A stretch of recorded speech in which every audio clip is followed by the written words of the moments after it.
Clawdbot opens up all kinds of security holes into your system. But luckily, there is a great way to use this wonderful tool. Before we dive into that, make sure you stick around till the end, because I'm going to show you exactly what the security holes are in this thing, and you really need to understand what it does before it wrecks your entire life. It is open source, so I downloaded the code and I opened it up into VS Code. Tonight we're going to look at it using ChatGPT Codex, and we're just going to dig through this code and see what it does. I want to understand more how the agent works and how it interacts with skills. I'm interested in extending this project, and this is how you should be using Claude Code. This is a huge learning opportunity for all of us. Somebody built something that's super powerful. All kinds of knuckleheads out there telling you how to set it up and let it run and all these things.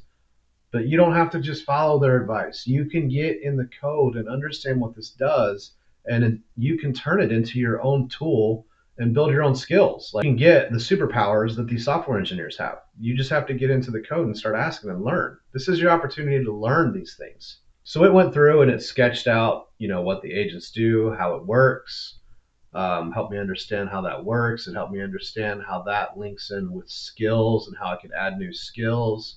It helped me understand how I could add new tools or add new extensions. So then I said, I still don't understand how the agent links to skills and how it decides which skill to run and how a skill dictates an action. And this sentence is a superpower. Write this one down. You want to use this. Please explain this to me as if I'm a complete novice.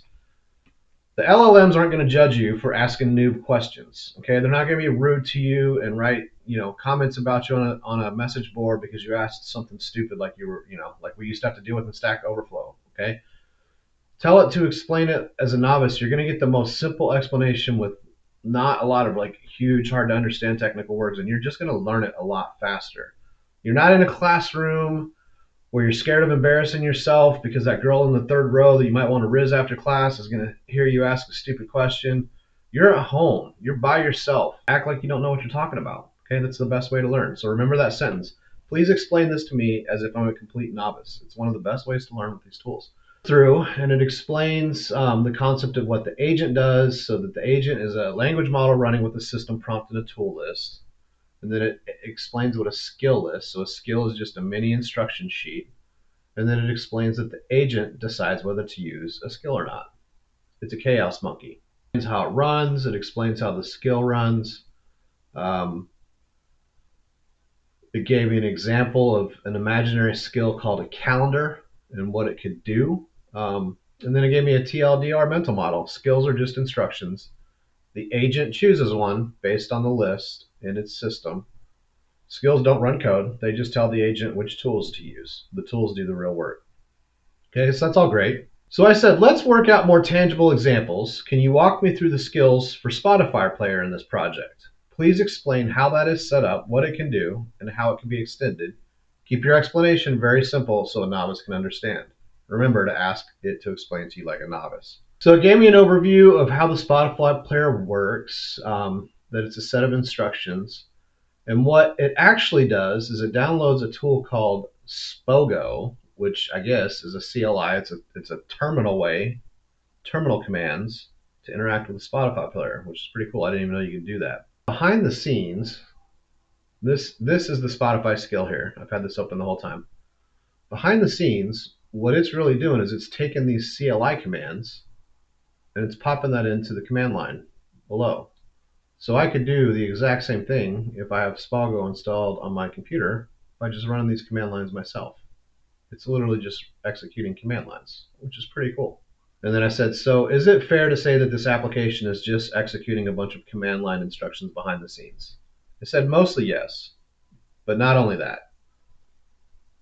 The skills for the most part are text instructions, and most of the skills just run CLI commands. But there also are built-in tools like messaging, web, nodes, canvas, etc. that work without shell commands. So those are calling internal tools, which is code that's built into this application, and some APIs. So I kept digging. I said, let's talk about the internal tools and APIs next. I'm curious if this tool is calling any MCP servers. And it said that it's not really calling some MCP servers. says mostly known in one place, yes. So ACP gateway adapter ignores MCP servers, and doc search uses an MCP tool. So it looks like it's set up, but it's not generally enabled. So that was interesting. I kind of thought that a lot of this was happening through MCP. So I wanted to go back to something that it said earlier, which piqued my interest.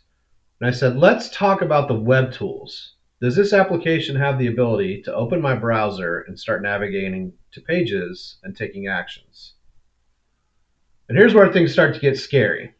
If you've downloaded this thing and you've just installed it on your machine and you've given it a bunch of wide open security settings because some knucklehead on social media told you to do it, you really need to be paying attention right now because you have pwned yourself. Yeah, can it do anything at once? Yes, it has a browser control tool that can start a browser, open pages, navigate, click, type, take snapshots, and screenshots. So that's interesting. So then I said, would this tool have the ability to sign into websites using passwords I've stored in Chrome? Short answer, not directly. I don't see any code that reads Chrome's safe passwords, so that's good. It's not exposing our passwords. However, if you have authenticated the wrong way, it's controlling your browser as if it was a human. So if you've got your bank account and you've got your username and password saved on Chrome, it essentially can click in that text box and access your saved password and sign in just as if it was you. And I asked this multiple times, back and forth, and verified, yes, it absolutely could do that. It uses the autofill. So after I'd verified that it does have this capability to log in and drive websites, I wanted to understand more about what prompt injection could do here. So let's keep playing out the hypotheticals. If Maltbot was connected to my email account, it will read the emails I receive and act upon anything that looks like an instruction, right?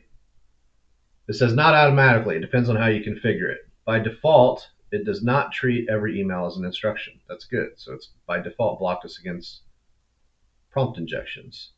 However, a bunch of you people have been listening to knuckleheads on social media who are telling you to run this thing wide open, and congratulations, it now treats every email as an instruction.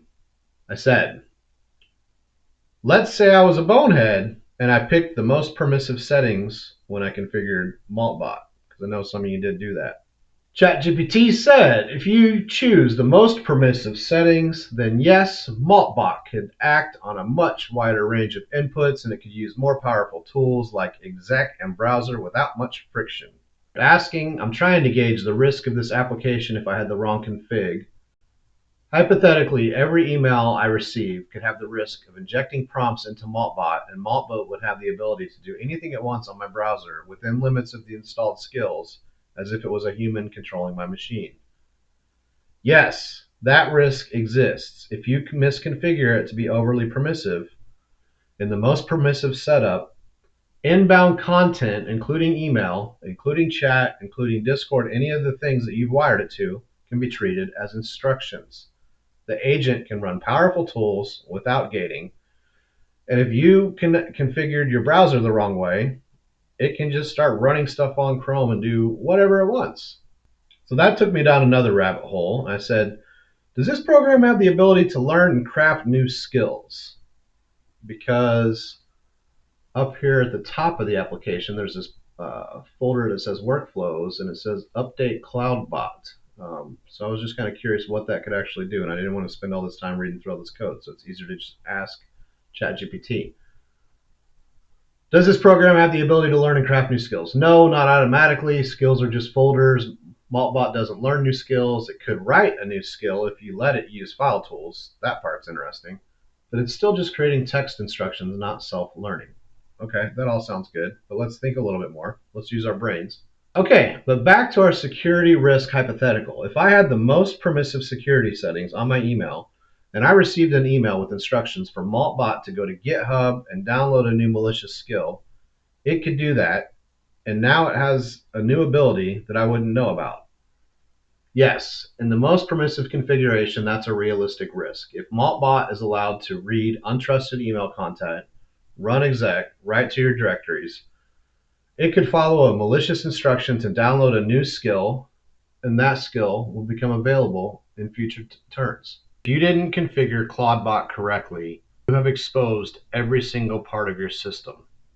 Any email that you receive, any message that you receive, any chat that you receive could potentially be treated as an instruction and cause Clawdbot to go do all kinds of unexpected things on your computer.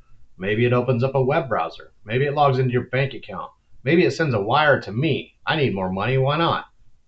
Think about how many spam messages you get every day. And now imagine that every single one of those was an instruction to tell Clawbot to do some stuff on your computer. That's the risk that you just took if you didn't configure this correctly. Let's take this all full circle. So this tool can do all kinds of really cool stuff.